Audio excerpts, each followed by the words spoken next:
Malvinas, 40 años. Las voces de la guerra.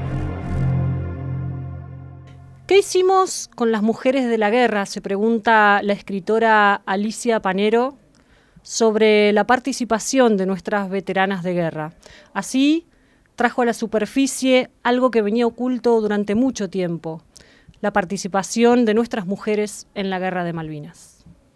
Y yo dije, ¿qué nos pasó a las mujeres que nunca pensamos qué hacían las mujeres durante la guerra?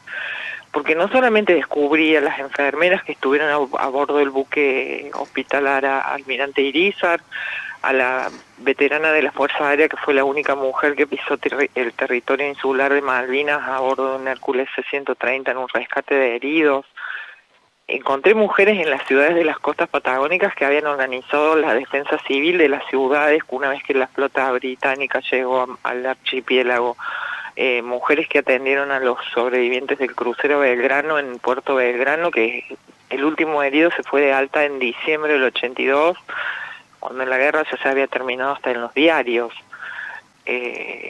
Y eso fue lo que me choqueó y lo que me hizo a mí decir, hay que empezar a buscar a estas mujeres y por lo menos no hacer una tarea de investigación científica, porque no es eso mi libro, sino que es una recopilación de relatos del patrimonio oral de estas mujeres, que nunca nadie lo había hecho, más que en alguna otra nota ocasional por el Día de la Mujer, como una anécdota, pero no tenían visibilidad. Cuando se comienza con el proceso de malvinización, después de muchos años de que los veteranos vuelven en la ignorancia y en escondidos y en ese enojo que había de la gente porque íbamos ganando la guerra y de pronto la perdimos, y eso que tenemos los argentinos de que todo nos parece que es un partido de fútbol. Cuando se comienza con el proceso de malvinización y se vuelve o se recupera la figura del veterano, del caído, del héroe, las mujeres quedaron completamente afuera. Si bien son 16 las veteranas que tenemos por ley, 2 ya fallecieron, había radiooperadoras, había enfermeras, una de ellas fue Doris West, que hoy tiene 90 años, que está espléndida y que su buque se tuvo que volver a Puerto del Continente porque recibió 2 bombazos. O sea, mujeres con unas experiencias muy ricas para contar desde ese lado de la visión de la mujer, ¿no? Los británicos tuvieron por primera vez en toda su historia de infinitas guerras como Imperio Británico, por primera vez para la Guerra de Malvinas embarcaron 31 enfermeras reales de la Royal Navy en su buque Hospital Uganda, que al hablar con ellas te das cuenta que padecieron los mismos temores y estuvieron en el mismo infierno que estuvieron las nuestras. Entonces, chicas muy jóvenes que no sabían a dónde iban, porque embarcaron en Ascensión cuando terminaron de configurar el buque y venían a un lugar que no sabían qué era.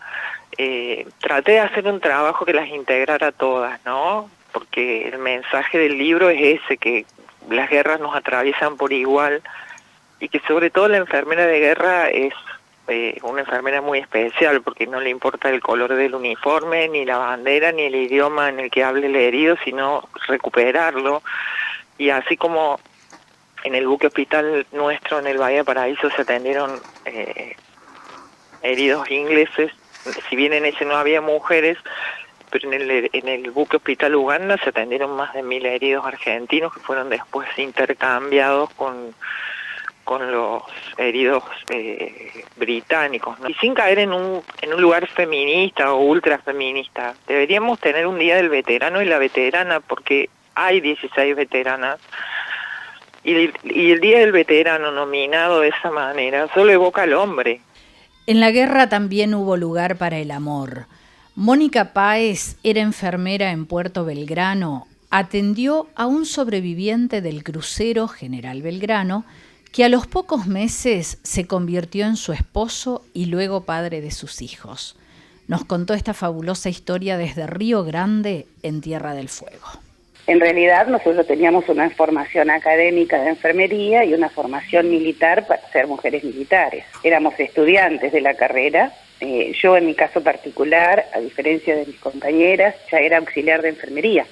Y bueno, nos sorprendió absolutamente a todos la guerra, ¿no? Y bueno, éramos todas menores y en aquel momento cada una, de acuerdo a su formación, estuvo dispuesta en puestos distintos para la recepción y más que nada contención de aquellos pacientes que llegaban heridos, de mi misma edad, mutilados, heridos, con pie de trinchera, que creo que los enfermeros pocas veces han podido, a no ser en esta ocasión, observar en Argentina cuadros como estos nuevamente, ¿no? Haciendo la carrera y en el medio de toda esta situación tan triste, tan trágica, conozco al compañero de vida, a Jorge, que es sobreviviente del crucero y también es enfermero. Así que nos conocimos a fines de mayo, en junio ya éramos novios y en diciembre nos casamos. El 17 de diciembre del 82 nos casamos. Tuve el honor de que en nuestro matrimonio estuviese la Guardia de Honor de Mujeres Militares. Nuestra primera hija es el producto de un amor de posguerra, ¿no? Como hablábamos siempre con nuestras compañeras. Y bueno, a partir de que nos pusimos de novio y nosotros estábamos ya dispuestas para que al final de año nos trasladaran al hospital Pedro Mayo, eso nos separaba, no nos queríamos separar, y así que bueno, vestida de uniforme militar, fui a rendir como enfermera civil, ingresé y bueno, tuve la suerte o el destino de ingresar en la misma sala de cirugía donde había estado asistiendo a los heridos, ¿no? Porque nuestra guerra no terminó, Claro. no terminó la guerra. Nuestra guerra terminó cuando se fue el último herido de Malvinas. Martín San Martín era mecánico de helicópteros y rescató de las aguas heladas a un piloto argentino al que derribaron su avión. Aquí nos cuenta cómo fue ese rescate al que le valió ser condecorado con la medalla al valor en combate. En ese momento él se da vuelta y empieza a mirar al helicóptero. Y yo te puedo asegurar que vos te das cuenta en las miradas cuando te estás pidiendo, por favor, ayúdenme, sáquenme, no quiero morir. Y ahí se te cruzan muchas cosas, ¿viste? Muchísimas cosas. En ese momento yo agarré y se me metió en la cabeza, digo, no puede ser que este hombre haya salido del continente, haya tirado bombas, haya infligido daños a los ingleses, ¿no es cierto? Y que tenga este momento y que muera, ¿no es cierto? No entraba en mi cabeza. Dije, voy a hacer una cosa, voy a hacer una locura. No sé, algo se me metió en la cabeza. No podía ver a esa persona que muriera, ¿no? Porque combatió. Así que, no sé, saqué fuerza, saqué mi locura y bueno, me saqué mi cinturón de seguridad, me bajé al esquí del helicóptero, me enganché con la mano en el cinturón ese y en ese momento le digo al Picho, anda bajando que vamos a ver si lo podemos sacar a ese piloto. El Picho nunca me vio a mí, no sabía dónde estaba yo, se creía que estaba todavía arriba del helicóptero. Bueno, fue así que empezó a bajar, en una gran tarea de él y también de Sargento de Santana, el cual miraba los instrumentos como para que el Picho pueda volar tranquilo. Y bueno, cuando estábamos ahí nomás, a medio metro del agua, estiro mi mano, la que tengo libre, lo engancho al piloto y le digo al Picho, le grito por el micrófono, empecé a subir que lo tengo. Cuando lo va subiendo, pega una ola en la panza del helicóptero y me moja todo a mí y todo eso. Y tanta mala leche y tanta mala suerte de que el frío ese me hace que se resbale, ¿no? Y bueno, ahí, no sé, puteé, grité, digo, no puede ser. Y le empiezo a gritar al Picho, le digo, pará, bajá, que se me cayó. Bueno, el Picho baja de nuevo y en ese momento logro agarrarlo a él bien, ¿no es cierto? Lo pude agarrar bien de su arnés, ¿no es cierto? Que tiene él, yo tengo un arnés. y él justamente también se me puede agarrar de la pierna mía. Entonces ahí le digo al Picho, le digo, subí, Picho, dale, que ya lo tengo. Claro, el Picho empieza a subir, más o menos cuando estamos a 5 metros, hace el viraje, ¿no es cierto?, hacia la costa. Parece ser que ahí en ese momento el Picho miró para atrás y no me vio adentro del helicóptero. Entonces pegó el grito, negro, ¿dónde estás? Yo le digo, quédate tranquilo, Picho, estoy afuera del helicóptero, estoy en el esquí, lo tengo al piloto. Vos seguís dándole para el lado de la costa, ¿viste? Y bueno, ahí el Picho me puteó, me dijo muchas cosas, y me dijo, no seas loco, van a ser 2 bolú que se van a caer al mar y yo no los voy a poder sacar. Antonio Zelaya fue un piloto de la Fuerza Aérea y participó de varias misiones durante la guerra. Y destacó fundamentalmente las misiones o las acciones del reabastecimiento de combustible de los aviones en vuelo. Y en el caso particular mío, yo volaba el A4B y volaba el DC-3. El día 13 nos juntaron porque debimos salir 2 escuadrillas para atacar el Monte Dos Hermanas. Se estimaba que ahí estaba el puesto comando de Moore y salimos con bomba y reabastecimiento en vuelo para ese ataque.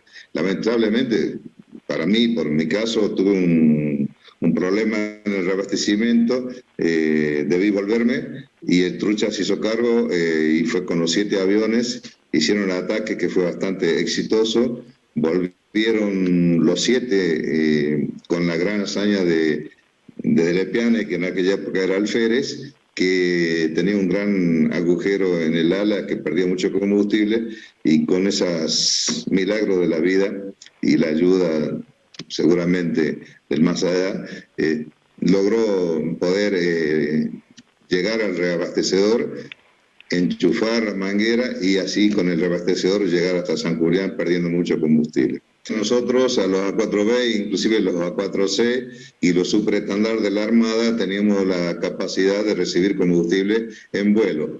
Y la Fuerza Aérea tenía 2 Hércules con tanques de combustible y esa canasta, esa manguera con una canasta. Entonces en vuelo uno se acercaba al Hércules, ellos estiraban la manguera y uno enchufaba la lanza y recibía el combustible para poder tener mayor autonomía. Realmente a nosotros nos daba una gran tranquilidad el reabastecedor, que en todas las oportunidades los reabastecedores se portaron pero excelente y a veces corriendo muchísimo peligro porque un avión pesado, desarmado, lento, pero que a veces inclusive abandonó la zona de confort, diríamos así, para ir a buscar al que venía en emergencia. Realmente nos daba mucho apoyo, mucha seguridad tener un reabastecedor. Es una maniobra que en principio puede parecer difícil, pero para el que está acostumbrado a formar y volar cerca de un avión no es tan complicada. Te doy un ejemplo, inclusive el día 12 de mayo, cuando hicimos la primera misión, el alférez de Lepiane hizo su primer reabastecimiento en vuelo. Durante el curso que él había hecho de A4 no había tenido la oportunidad de hacer una práctica de reabastecimiento y debió hacerla en una misión de guerra y realmente la hizo con mucho éxito. Sí, la Fuerza Aérea perdió alrededor de 56 aeronaves. Nosotros de Reynolds perdimos 10, 9 pilotos fallecidos, 10 aviones. Un piloto, Velasco, se eyectó y después fue rescatado. En total, entonces, de los 33 pilotos que fuimos de Reynolds, se puede decir que perdimos un tercio. En estos 40 años de Malvinas, vamos a repasar en esta emisión especial un testimonio impactante, sin duda impactante, el del capitán Pedro Galassi. El capitán Galassi, para poner en contexto, fue el último marino en abandonar el general Belgrano poco después de su hundimiento. Un testimonio impactante dentro de estas voces que tenemos para ofrecerle en este día tan conmemorativo y especial, estos 40 años de Malvinas. Dentro de los testimonios que también el capitán Galassi nos brindó, dentro de estas voces que empezamos a recopilar en los últimos años para este programa especial, también vamos a escuchar el momento, la situación en que el capitán recibe el anuncio de poder llegar a Malvinas. Todo esto en esta emisión especial que tenemos prevista para ustedes. Alrededor del 16-17 de marzo se nos dio la orden a mí y a todos los comandantes de los buques, digamos, en condiciones de combatir, que nos presentáramos en la oficina de la flota de mar, donde estaba el comandante de la flota de mar. En ese instante nos comunica que vamos a recuperar las Malvinas. Hasta ese momento nunca se había hablado de recuperación de las Malvinas. El buque estaba en reparaciones generales. En general los buques de la Marina, para poder mantenerse aptos para el servicio, efectúan reparaciones generales cada 4 o 5 años. El buque estaba en esas reparaciones. El personal había terminado su licencia, que son entre enero y febrero. El personal había sido adiestrado hasta el mes de diciembre, que fue la última navegación. Pero evidentemente después de la recuperación de Malvinas la situación fue variando y nos dieron la orden de acelerar las reparaciones para zarpar. A partir de ese momento comenzó una tarea muy grande, porque en el buque éramos 500 hombres más o menos nada más, pero hubo que preparar el buque para alistarlo para 1100 hombres, para dejar el buque listo en condiciones de zarpar.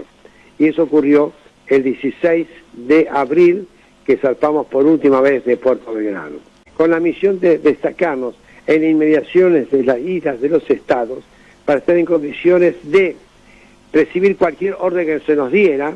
El crucero General Belgrano teníamos 300 conscriptos, y hablo de conscriptos expresamente porque en la guerra se habló, después de la posguerra, muchos comenzaron así, los pobres conscriptos, los pobres jóvenes. No hubo pobres jóvenes, fueron jóvenes que actuaron como hombres, como valientes, con un fervor impresionante, con una cultura. Yo fui, normalmente en los buques, cada uno tiene un rol, y el comandante es el comandante de la parte operativa que está en el puente, el segundo comandante es el que tiene la responsabilidad del adiestramiento y en el caso de un hundimiento, dirigir el abandono. Claro. Yo fui a mi puesto y no tuve que dar prácticamente ninguna orden, cada uno hacía lo que tenía que hacer. Era increíble la disciplina que tenían y lo que ayudaban a la gente que salía de cubiertas bajas quemados. Bueno, eso lo pude ver y doy testimonio, y para mí fue la fotografía que jamás podré olvidar. Eso se requiere de haber tenido un espíritu de buque que se fue formando, que es el que todavía continuamos teniendo. Eso fue un ejemplo de cómo actuó toda la dotación, y yo no sentí ningún grito, no vi ningún atropello.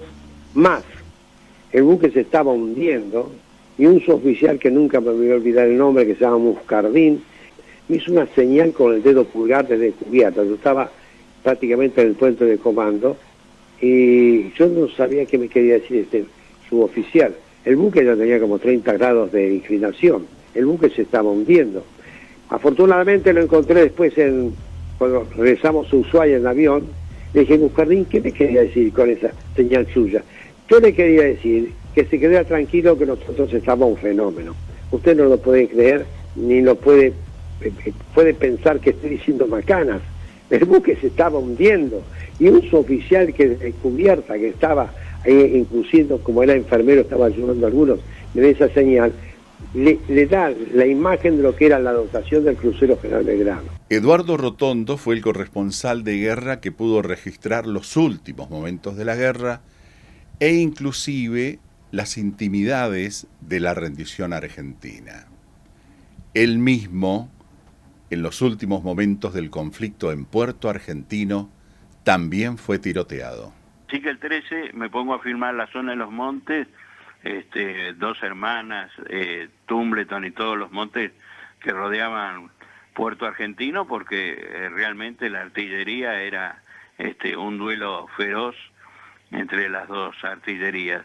Y aparentemente el sol se reflejó sobre el lente de mi cámara y creyeron que era lo que se llama un observador adelantado, o sea, una persona con un binocular muy grande que tiene medidas para poderle pasar de información a los artilleros. Y entonces entraron a dispararme. Y entonces no apagué la cámara, la dejé prendida, y a medida que me iba yendo para el lado de la ciudad, ellos iban regulando la puntería y seguían disparando. Por supuesto que disparaban adentro de la bahía, sobre el agua, pero cuando el morterazo o la bomba caía en el agua, no solo salían las esquirlas, sino que las piedras que estaban en el fondo, que eran quizás peor que las esquirlas, y una de esas piedras o esquirlas me rompió una de las dos cámaras de fotos. El 14 de junio, a las 16 horas, recién ahí, se decreta un cese del fuego. ¿Sí? O sea que ninguna de las dos fuerzas, ni la británica ni la argentina, iban a seguir disparando. Y el cese del fuego estaba previsto hasta las 21 horas de ese día. Si no se llegaba a un arreglo con el general Menéndez de que firmara la rendición, se iba a seguir combatiendo. Años después, que fui invitado por los británicos a ir a Malvinas, me encontré con el general Julian Thompson, que había escrito un libro que se llamaba No Picnic, y me cuenta que él permaneció durante el cese del fuego en apresto con toda su regimiento, por las dudas recibiera la orden de que se seguía combatiendo. Así que bueno, eso no creo que lo sepa mucha gente. Mientras tanto, cuando llega, no es Jeremy Moore, sino que llega el segundo de él a negociar con Menéndez. Menéndez lee la rendición y dice que no la firma porque hay una palabra incondicional que él no la aceptaba. Bueno, y no la aceptaba, pero, a ver, nuestras tropas ya habían retrocedido hacia Puerto Argentino, los ingleses se seguían manteniendo en la línea divisoria invisible, que era la calle que llevaba al hospital de las Fuerzas Armadas Argentinas, y lo único que habían atravesado esa calle eran los corresponsales de guerra. Ellos tenían 20 corresponsales de guerra que estaban perfectamente uniformados, y 5 o 6 periodistas que eran periodistas pero que estaban con ropa común. Entonces, bueno, estábamos todos en la puerta de la gobernación, Menéndez no dejó entrar a nadie, y a las 20:59 ya sí estaba Jeremy Moore en la gobernación, y le dice, bueno, tache la palabra incondicional y fírmelo. Así que Menéndez tacha la palabra incondicional y lo firma. Y entonces ahí sí se había firmado la rendición. Julio Aro fue propuesto por el Premio de la Paz por su tarea en impulsar la identificación de soldados enterrados en Malvinas. Esa tarea y la relación de amistad con el militar inglés que inhumó los cuerpos en este testimonio. Creo que la causa nuestra y este abrazo pasó a la frontera. Hemos hablado con todo el planeta, todos los que nos han llamado de diferentes lugares del mundo, donde se puede demostrar que las diferencias quedan de lado, que no importa de qué idioma hables, sino lo que importa es el tener empatía con el ser humano. No sé, mi sangre puede salvar a cualquier otra persona, por eso la sangre de otra persona me puede salvar a mí, más allá del idioma que hable. Digo esto, ¿no? Siempre cuando uno muestra que vive frente al mar y ves a alguien que necesita ayuda porque está en el medio del mar, que se está ahogando, bueno, le preguntás de qué partido político es, de qué religión es, nada, vas y rescatás a esa persona. Yo hoy para mí es un placer decir que Jeffrey, quien diríamos que hubiera sido mi enemigo, porque Jeffrey en cualquier lugar del planeta que hubiera nacido, jamás hubiera sido mi enemigo, jamás. Pasó a ser de una persona que nos dio un informe, a nuestro traductor, nuestro intérprete, un colaborador, formar parte de un equipo y hoy es parte de mi familia. Entonces, la verdad que es un amigo bárbaro. La guerra lo hacen los gobiernos y el pueblo que la pelea. Eso no implica jamás renunciar a los derechos de que las Malvinas son y serán argentinas. Pero hay otra forma y otra vía de recuperarlas. Y esto es una demostración de que se puede, hay una demostración de que han puesto todo, absolutamente de todos lados, las partes políticas, digo, desde que arrancamos en su momento con Cristina, con Macri, con este gobierno. Dentro de 2 meses se hace el segundo acuerdo que ya está firmado para esa tumba que está mal nombrada. Digo esto, ¿no? ¿Qué paz nos entrega ese poder saber quién es el que está debajo de esa cruz? Ese es el premio, que es muy noble y que nos da mucha paz. Creo que es la mejor premiación que tenemos, que nadie la va a tener porque ya lo ganamos. Ya ganamos ese abrazo, esa caricia, o ese gracias, hijo de esa familia, que lo único que querían era saber después de 35 años en dónde se encontraba su hijo. Llegamos así al final de lo que ha sido este informe especial por los 40 años de la guerra por la recuperación de nuestras Islas Malvinas.